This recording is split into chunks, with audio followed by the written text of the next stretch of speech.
voy a tratar de, avancemos con esto. ¿Qué medidas han impactado procesalmente? ¿Qué medidas sobre la base de emergencias económicas se han adoptado que han impactado en el proceso?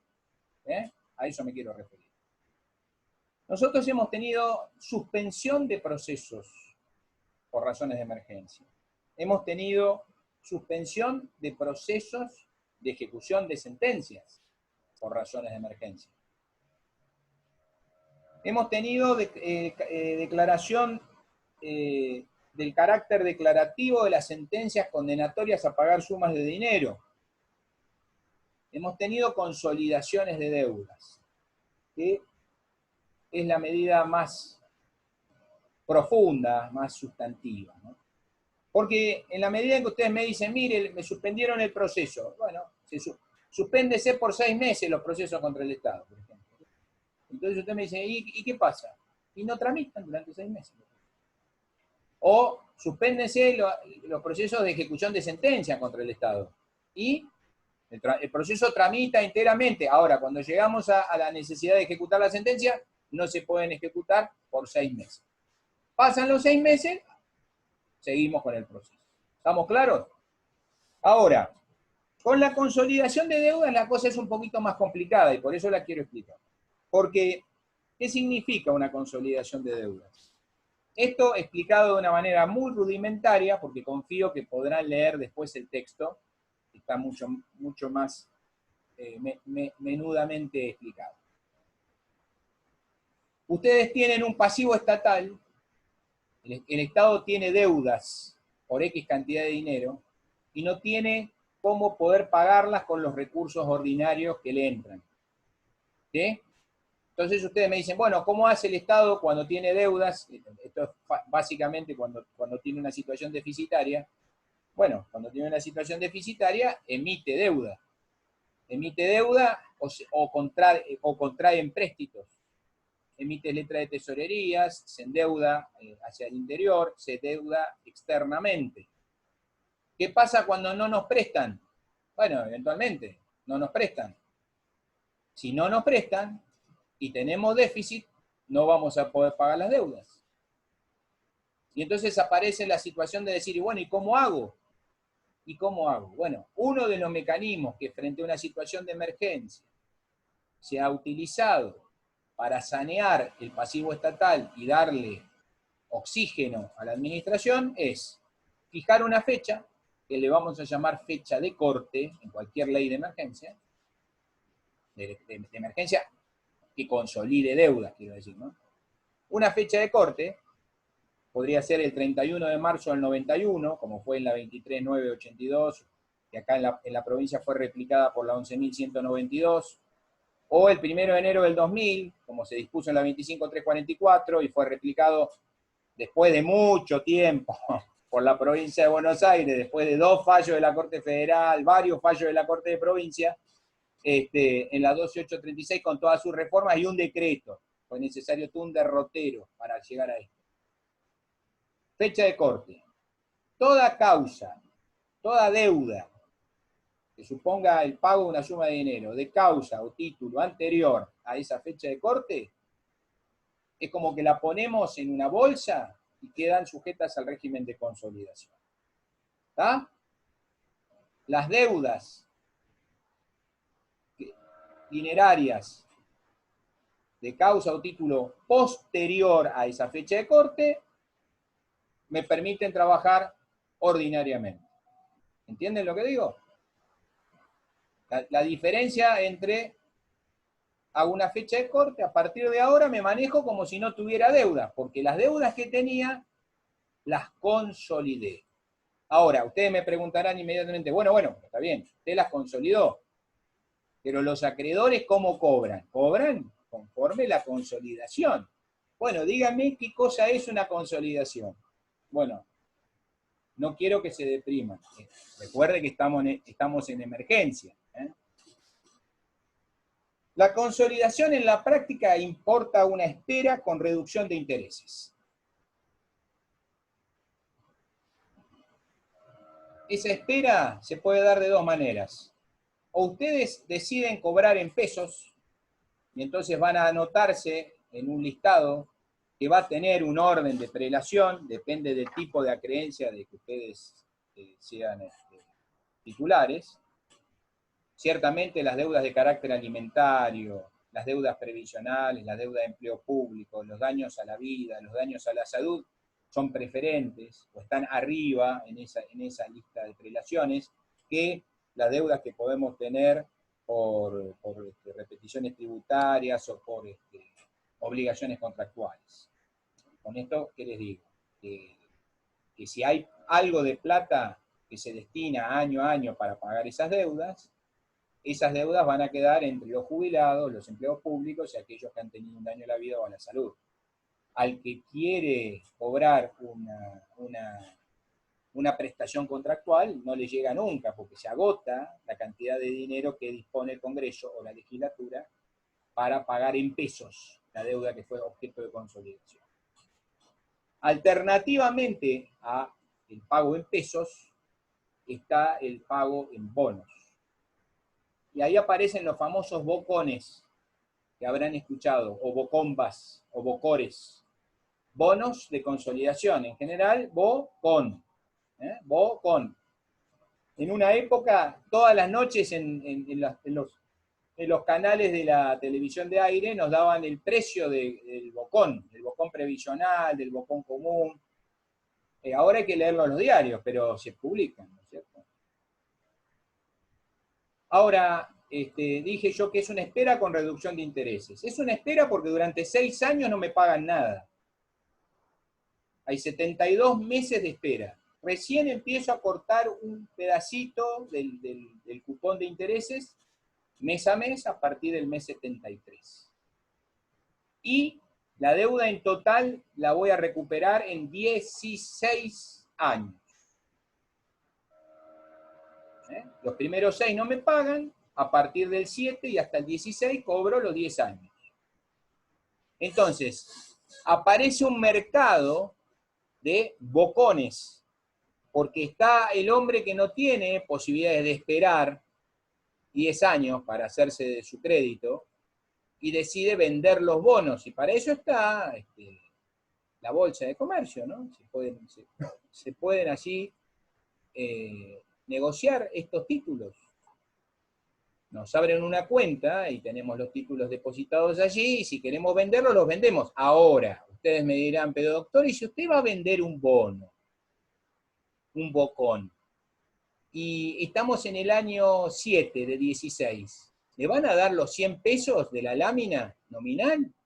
Y no, nos van a dar el precio que el mercado diga que vale eso, que en general será 30 y pico por ciento. Si querés tener los 100 pesos vas a tener que esperar los 16 años. Entonces uno irá viendo si conviene o no conviene en algún momento vender los bocones, si conviene o no conviene en algún momento comprar bocones. La emergencia siempre ha sido posibilidades para hacer grandes negocios de aquellos que tienen algo de dinero. Así como es una gran oportunidad para empobrecerse para aquellos que no tienen nada de dinero. Esto es una realidad económica. Las emergencias nunca benefician al pobre, siempre benefician al que tiene más. Y les digo, fácil, y esta es una maniobra bien conocida.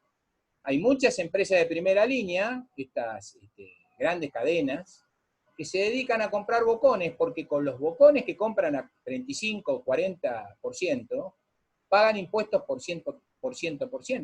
Es un muy buen negocio. ¿Entiende lo que digo? Los perdí ahí, ¿eh? Hay unas caras de desconcierto absolutas. No, ¿Alguien demasiada compra? matemática. ¿Alguien compra? Es demasiada matemática. No, pero piénselo, es lo que le digo. Matemática. Usted vende un bono a 37, 38% de su valor, le dan 38 pesos. ¿El bono de cuánto era? De 100. ¿Usted cuánto recibe? 38. El que compra 38, después se da vuelta, se lo lleva a Arba y le dice, mire, acá tiene, le voy a pagar los impuestos, pero con estos bonos. Este bono vale 100. ¿Cuánto ganó el que paga el impuesto de 100 a 100 cuando compró el bono a 38? 62 por bono.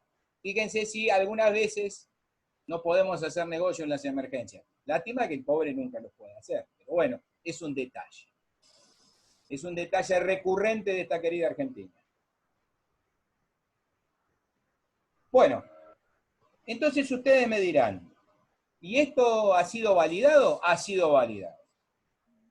La Corte ha considerado que que son constitucionales estas leyes, siempre que estén dados los presupuestos de la emergencia económica. Por eso es que hay que recordar aquellos primeros 4 presupuestos. Segunda cuestión que ha decidido la Corte. La Corte ha decidido que ni las provincias ni las municipalidades tienen propios poderes para consolidar deudas. Porque la consolidación de deudas, como ustedes se darán cuenta, influye en el régimen de las obligaciones sustanciales o de fondo. Y eso es propio del gobierno nacional. Si yo tengo una deuda por 100 pesos, no puede venir la provincia a decirme, bueno, mira, acá te doy un bono. Yo tengo derecho a una creencia por 100 pesos. Ahora, si el gobierno federal, en virtud de la emergencia, dispone un sistema de consolidación, invita a las provincias y a los municipios a adherir, o invita a las provincias a adherir. Las provincias adhieren, la invitan a los municipios a adherir. Entonces, por adhesión, terminan asumiendo una regulación de carácter intrafederal. Siempre la Corte Federal ha impuesto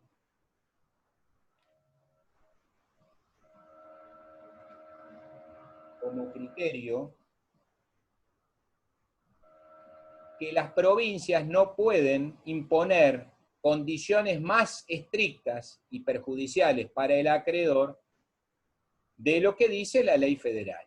Y esto en función de un artículo de la ley 23.982, que después se replica, que establecen estas condiciones.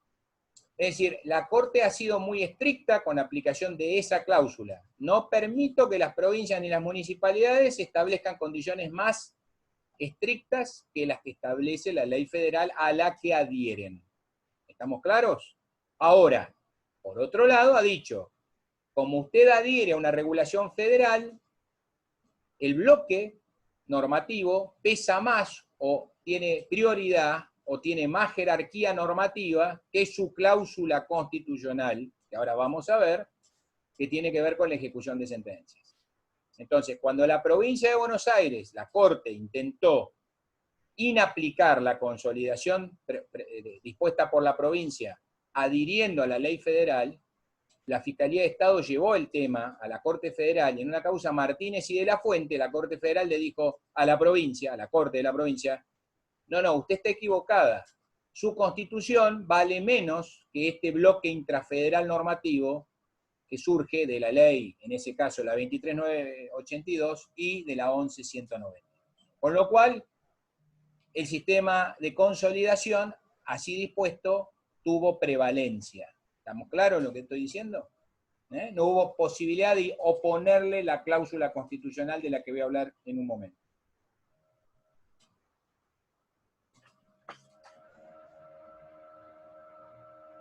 Y el lado bueno, entre comillas, dentro de lo malo, es que pretorianamente se construyeron excepciones al sistema de consolidación, esto es, inaplicar la ley de consolidación a determinados supuestos. Me acuerdo, uno de los primeros fue el de una señora I.H. Met, que tenía 93 años y le querían pagar con el bono bocón previsional a 10, con lo cual tenía que tener un vínculo con Matusalén para hacerse efectivo el crédito, ¿no es cierto? Y entonces la Corte dijo, no, mire, la ley de consolidación vale, pero en este caso esto altera la sustancia, porque conforme la expectativa de vida, es lo mismo que decirle que no va a gozar de su derecho. Y IHMET. Ese criterio de la Corte en IHMET después se extendió a otros supuestos, como por ejemplo gente que necesitaba del dinero porque estaba gravemente enferma, o frente a situaciones de discapacidad. Si mal no recuerdo, hay un fallo de la Corte Interamericana de una persona que había tenido un accidente, que le habían pagado con bonos y que en definitiva los había vendido y era, no sé, tenía que ponerle el 20% del valor original. Claro. Y dijo que no, que ahí no se estaba cumpliendo la sentencia y le estaba afectando, no me acuerdo el nombre del fallo en este momento. Sí, en este momento no lo tengo presente, pero la Corte Interamericana también ha trabajado con emergencias y ha puesto Furlan. pautas muy Puede parecidas ser Furlan. Furlan puede Furlan. ser. federal. Sí, Agustina. No, aclaraba que me parece que el fallo que dice Angie es Furlan. Sí, es Furlan. Sí, Furlan. me parece que Sí, pero Furlan estaba vinculado, sí. Era un caso de responsabilidad del Estado por un accidente de un chico que se le había caído un arco de fútbol en la cabeza en un predio militar. Sí, porque tuvimos otros fallos acá en provincia con esto. Sí. La verdad que en este momento no me acuerdo, pero puede ser Furlan perfectamente. Sí. Digo, las pautas siguen siendo las mismas. Entonces, en principio el régimen vale, pero ustedes como abogados podrán trabajar para justificar la inaplicabilidad del régimen a una situación diferente. Acá alguien me pregunta si es lo mismo que los patacones. No es lo mismo.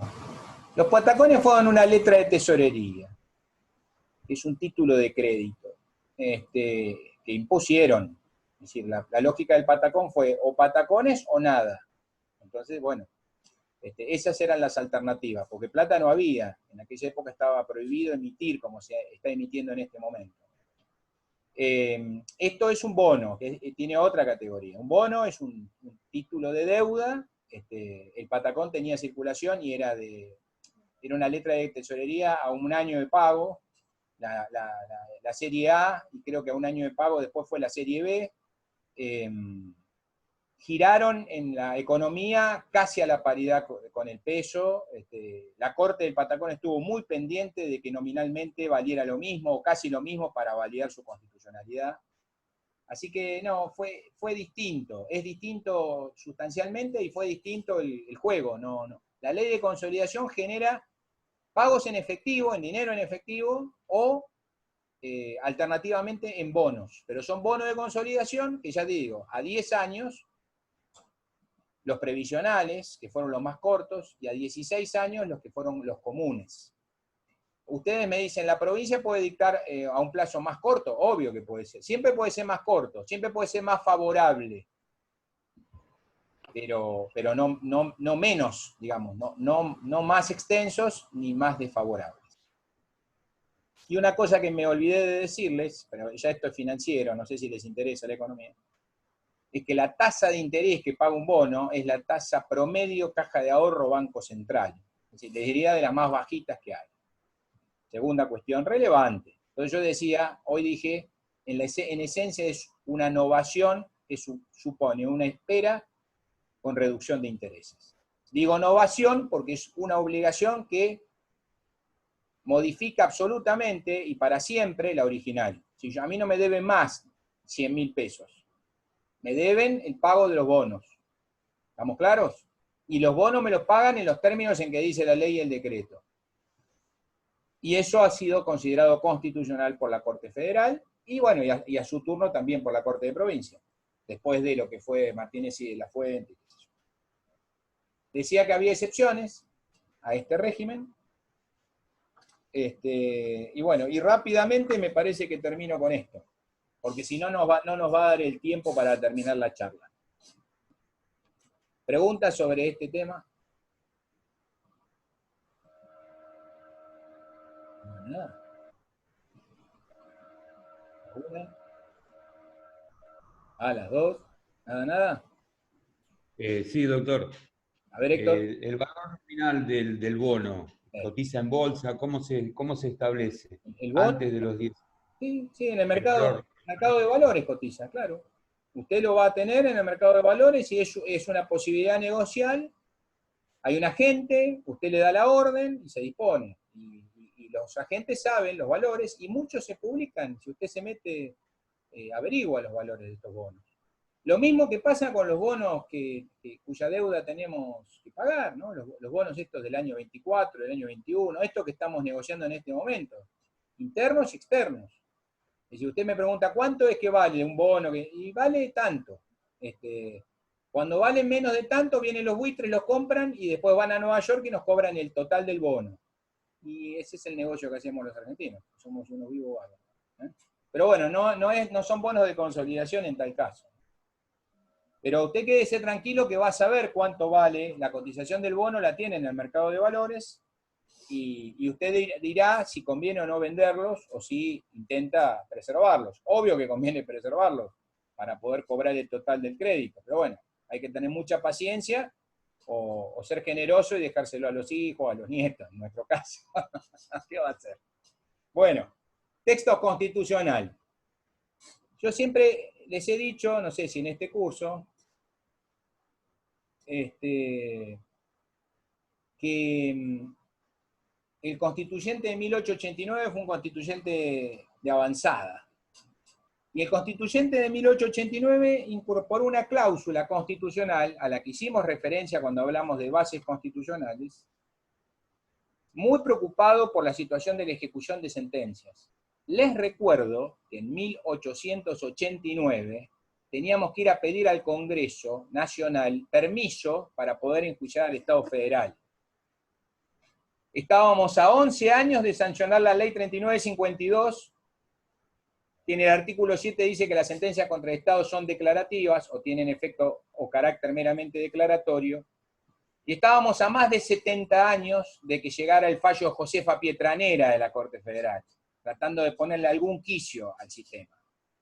1889 se reúnen los convencionales y tienen una discusión apasionante que yo en el grado, en clases presenciales, muchas veces, como tengo 2 horas, leo, porque el debate está muy bueno, pero hoy no lo voy a hacer por razones de tiempo y de distancia, pero lo pueden leer en el trabajo que tienen publicado ahí en la cátedra.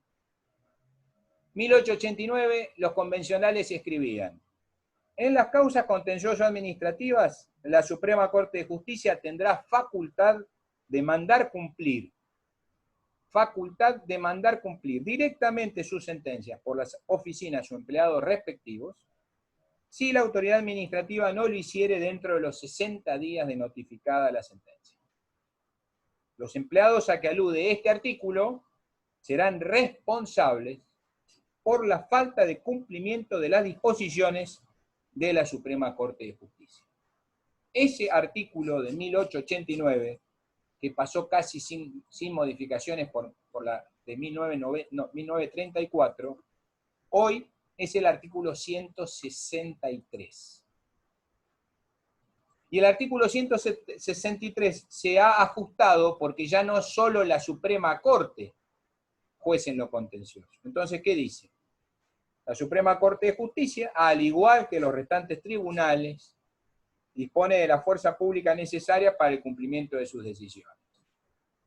En las causas contencioso-administrativas, aquella y los demás tribunales competentes estarán facultados para mandar a cumplir directamente sus sentencias por las autoridades o empleados correspondientes si el obligado no lo hiciere en el plazo de 60 días de notificadas.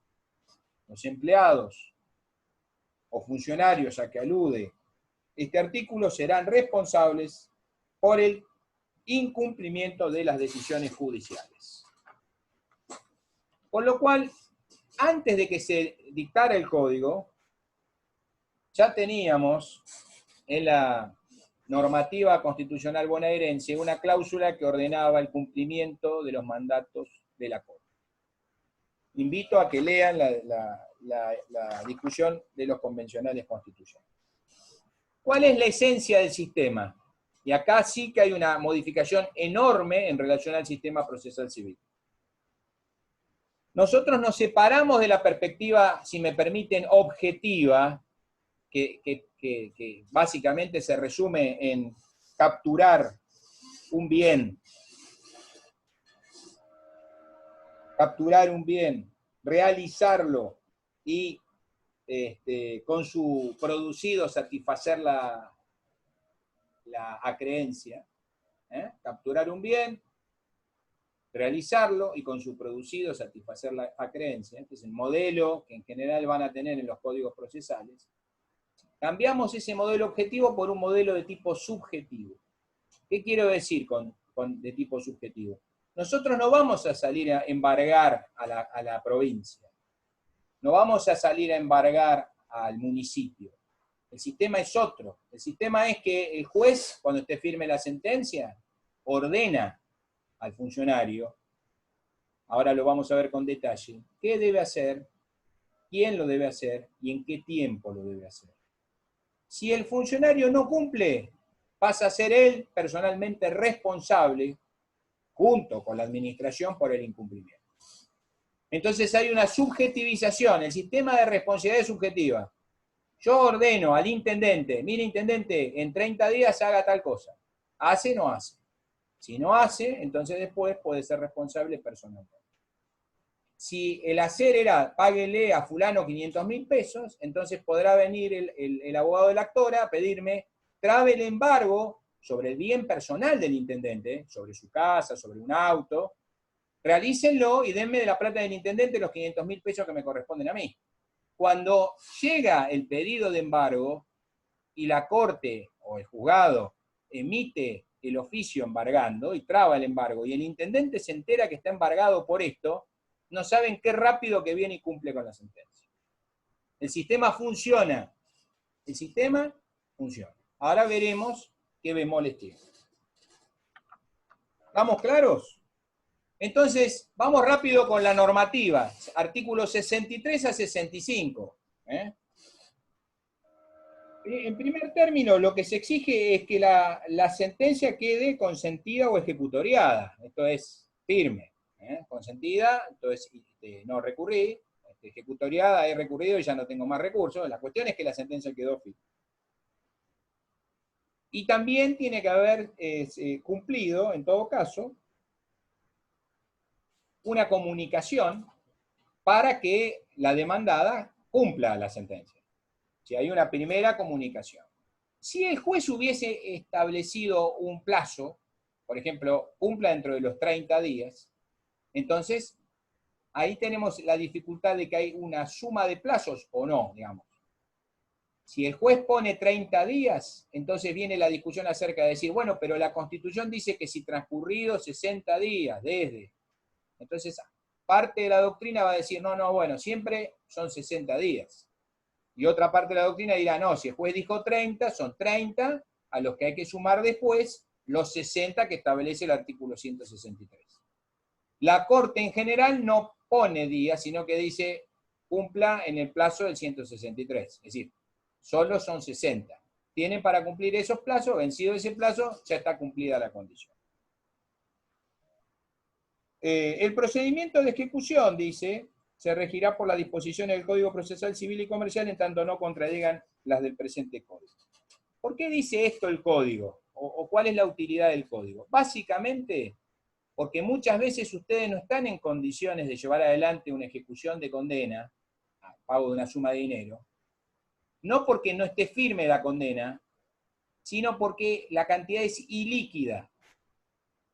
Si yo condenara a pagar un daño moral en 200.000 pesos, son 200.000 pesos. Cantidad líquida, lo puedo ejecutar como dice el artículo. Ahora, si resulta que a mí me condenaron, o yo tengo el crédito derivado de el 25% de las remuneraciones que dejara de percibir desde mi cesantía en el año 2014 hasta mi reinstalación, con más la tasa pasiva, o calculado a sueldo actual con tasa pasiva, bueno, ya no tengo una cantidad líquida ejecutable. ¿Se entiende lo que digo? Entonces aparece la necesidad de hacer el cálculo.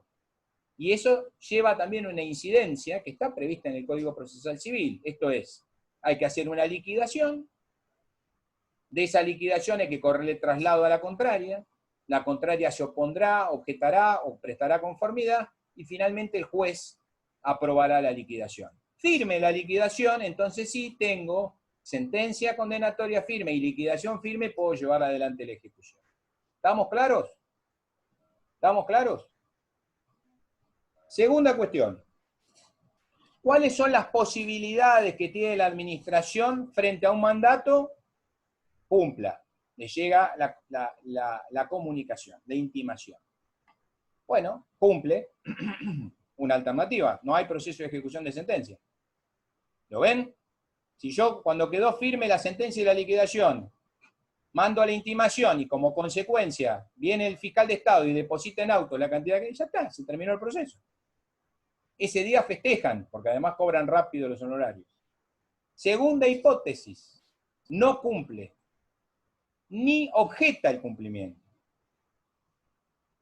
No cumple ni objeta el cumplimiento. Y tercera, objeta el cumplimiento. ¿Por qué objeta el cumplimiento? Porque hay razones de interés público que así lo exigen. 63.2 y 65 del Código. ¿Estamos claros? Entonces, si deposita no hay ejecución, ya lo dijimos.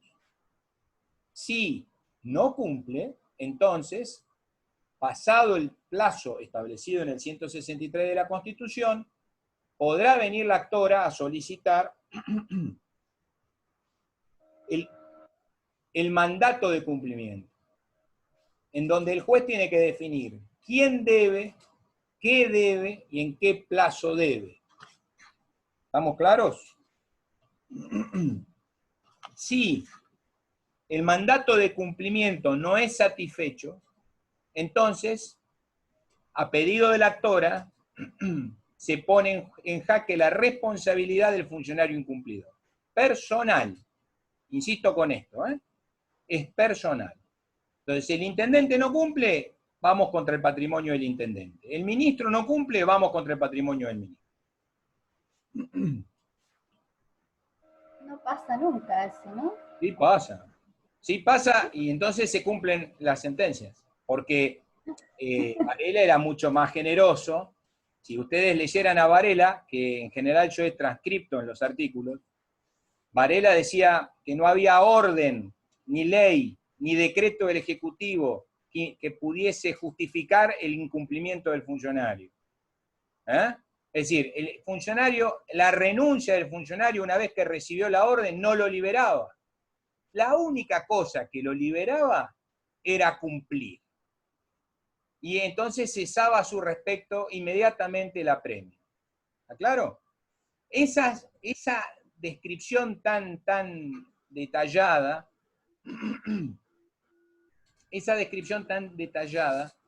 ahora no está. Está en un mandato genérico acerca de que el juez tiene todas las atribuciones para llevar adelante la ejecución, pero no está tan explícito. Acá me pregunta un compañero por un chat si es solo para las obligaciones de dar suma de dinero. No, obvio que no. Estamos hablando de obligaciones de dar suma de dinero por el problema de obtener la cantidad líquida firme. Si la orden fuese a restablecer en el empleo a un agente cesanteado y no lo hiciera, también sería susceptible de responsabilidad personal. En tal caso, se pueden imponer incluso astreintes, o sanciones conminatorias, que ahora hace los fallos están comentados esta semana, pero salieron en marzo de este año. La Corte Federal aclaró que el artículo 1 de la 26944, la Ley de Responsabilidad del Estado, cuando dice que no son posibles las sanciones pecuniarias disuasivas, obvio que no incluyen a las astreintes, con lo cual las astreintes se le pueden aplicar al funcionario remiso. Eso es aparte, ¿no? Eso es un tip de Coven. Bueno, 1 minuto 20. Yo necesito algunos minutos más. No muchos, pero necesitaría explicarles con algún detalle esto, porque el tercer escenario, que es el del artículo 65, es el supuesto de la imposibilidad de cumplir el mandato por razones de interés público. ¿Ustedes están de acuerdo con que armemos uno más por 5 minutos o prefieren que lo hagamos el martes próximo? No sé. Voten rápido porque se acaba esto. No puede, o sea, no tengo problema. Son 10 minutos. Yo no me puedo volver a conectar porque tengo clases ahora. Ahí está. ¿Quiere que lo hagamos el martes entonces? Asumimos unos minutos del martes. Bueno, que tengan buen fin de semana. Y, Igualmente, profesor. bueno, Gracias. Hasta luego.